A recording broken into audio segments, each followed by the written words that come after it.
Hi everyone! Welcome to part 2 of my series of the FiGPiN app. Today we're going to be going over the stats breakdown of your collection and every pin.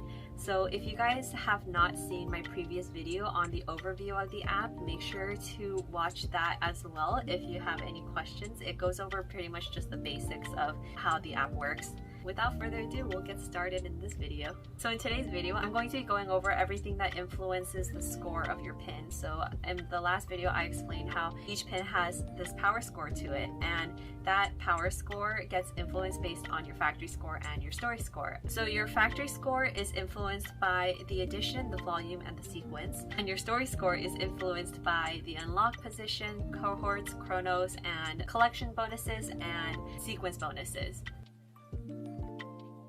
The first segment is factory score. So your factory score is made up of the addition, the volume, and the sequence, and these are parts of the pin that you can't control. It's basically what number off the line in the factory your pin was made from and how many of that pin were created. The first number that you're going to see when you start from the left of your pin overview screen is the addition number. The addition is basically like, it's pretty self-explanatory. It's what edition that pin is. So there's first edition, second edition, third edition, fourth edition. The edition score gets lower the higher the edition number goes. And so first edition is the most amount of points, you get 20 points. And then second edition, you get 15 points, and it goes down by 5 for every edition. You'll also see lots under the edition score. There's like lot A, lot B, lot C, but those don't affect your score at all. Different editions had different lots, but FiGPiN also did say that they're not going to be doing lots moving forward. The overall rule is the higher your edition number, the lower the score gets. Next is the volume. So volume means how many of those pins were created in that edition or in that lot. To use my Captain Marvel example again, the volume is 504, which means there were 504 of this pin specifically created for this edition. The volume score is always going to say one of and then the volume number. The lower the volume number, the higher your score gets. So obviously the highest would be 1 of 1. So there's only one of that pin ever made, but that obviously won't ever happen, hopefully.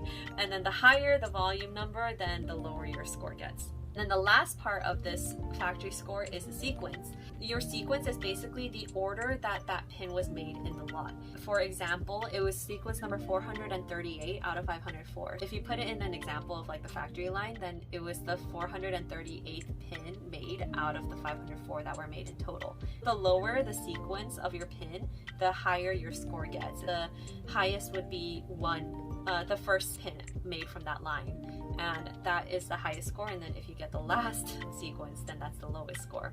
Your factory score is made up of these 3 different components, and it's basically the addition score, the volume score, and the sequence score all added up together to create your factory score. So next is your story score. Your factory score is everything about the pin that you can't really control. It has to do with the manufacturing information of the pin. And then the story score is everything that you can control, which is basically the pin's journey throughout your collection. The story score is everything that you can, in a sense, control, because it has to do with everything that you do for the pin as a user. To explain a little further, there's a lot of different things that can affect the story score of the pin. So all the different things that can affect the pin are the unlock position, the cohort, the chrono, the sequence bonus, and collector's bonus.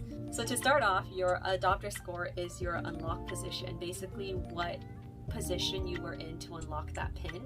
So we have these things called unlock days, and this is going to change soon. There's going to be an unlocker room lobby. When a pin gets released on the FiGPiN website, 12 days after the release is the unlock day for that pin. During the unlock day / unlock time, everyone tries to unlock that pin at that time so that they can try to get an early unlock. If you're the first to unlock a pin, you get 100 points to your story score already added right away. The higher your unlock position gets, the lower your story score becomes, for at least the adopter section of the pin. Next is the cohort. The cohort is basically kind of like a group effort. It's the percentage of people who have unlocked the pin already. For a simple example, let's say that a pin has a run size of 3,000.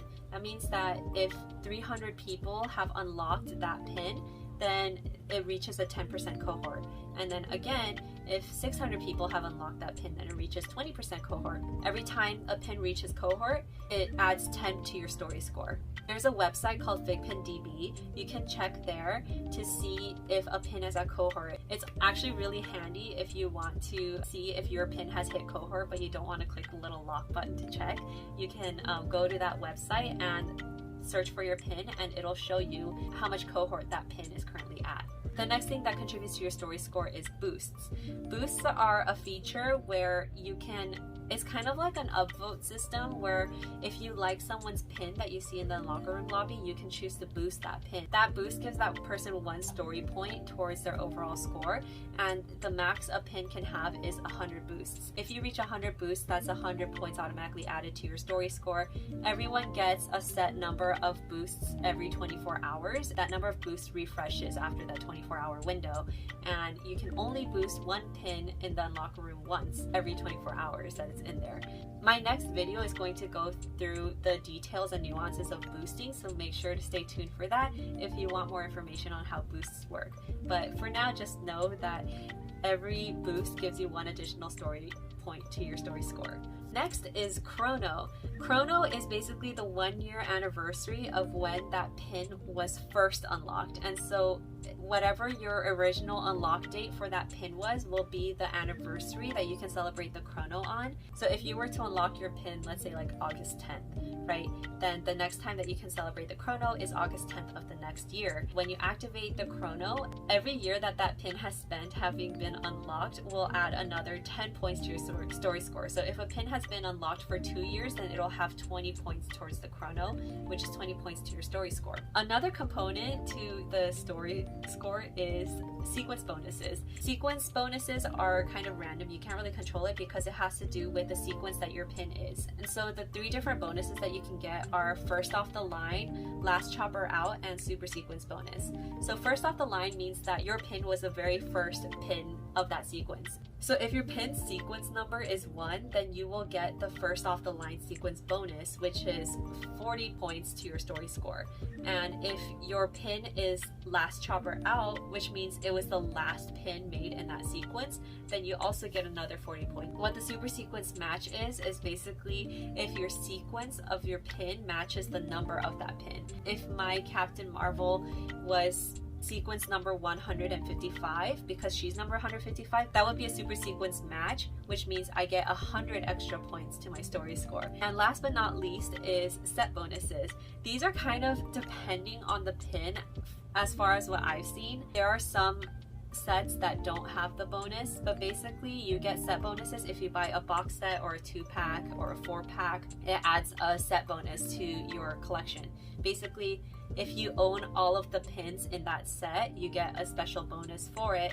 So your story score is made up of the addition of all of the blue cards in your pin overview screen. So all of these blue cards, if you add them all up together, then that makes up your story score. Your pin's power, which is the purple and white number at the very bottom of your pin, that power is the multiplication of your factory score and your story score. But the higher your factory score and your story scores are, then the higher your FiGPiN's power is going to be, and then that will contribute to your overall collection power. So that ran way longer than I expected, but thanks for sticking with me. It's a lot of information to digest, and so definitely let me know if you have any other questions or if you want me to cover anything else in another video.